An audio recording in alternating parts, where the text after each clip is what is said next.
Distinguished delegates.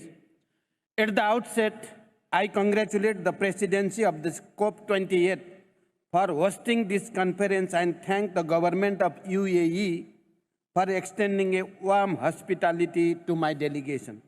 Madam President, I bring the message of 30 million Nepali people to this conference. Our message is clear.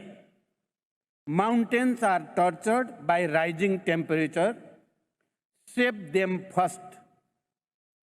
I am deeply concerned about the finding of the recent IPCC report that states climate-induced disaster-breaking records in the Himalayas.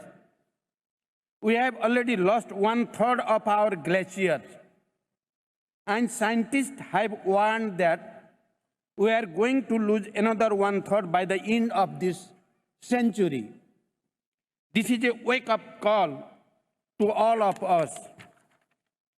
The Himalayas are foundation of human civilization, ecosystem and biodiversity. They are providing global services to the people and the planet and are the source of livelihood for billions of people downstream.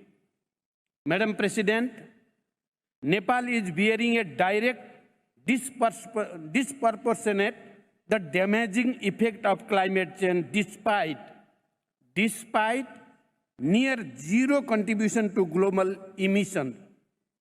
Due to an appalling injustice inflicted on us, our people are severely affected by climate-induced disasters such as landslide, floods, wildfire, glacier lake outburst, drought, etc. This is an utter injustice. This must stop now. In his opening remarks yesterday, the United Nations Secretary General said, and I quote, "Just days ago, I was on the melting ice of Antarctica.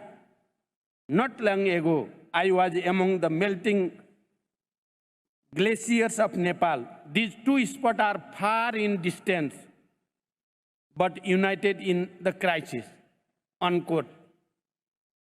Similarly, in his recent visit to Nepal, he said further, and I quote, "Stop war against the nature," unquote. This was his reaction after having witnessed the disastrous impact of climate change in the mountains.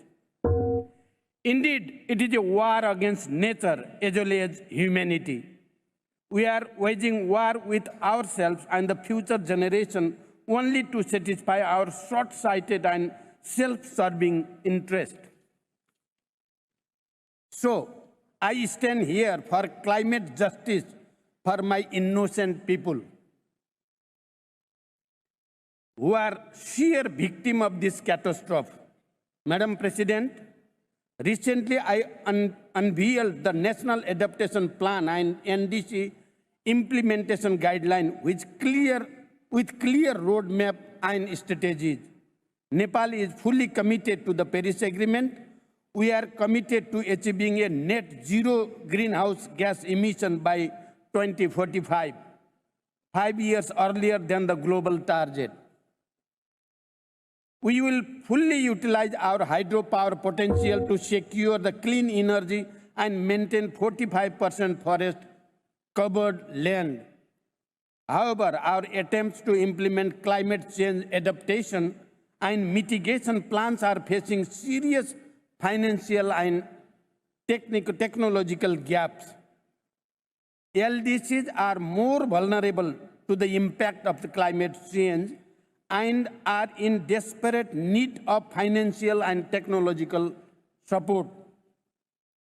As the chair of the LDCs, I urge the developed economies and international community for more predictable, adequate, and equitable resource and technologies for LDCs. Countries like Nepal are left behind to live on their own fate. Therefore, I want to reiterate the following points. Number one, developed countries' pledges and action do not correspond with each other. They must raise their ambitions and fulfill their commitment urgently. Number two, they must scale up climate finance to make up for the US $100 billion shortfall and double the adaptation finance by 2025, and ensure fair financial arrangement without condition, constant, and compliance.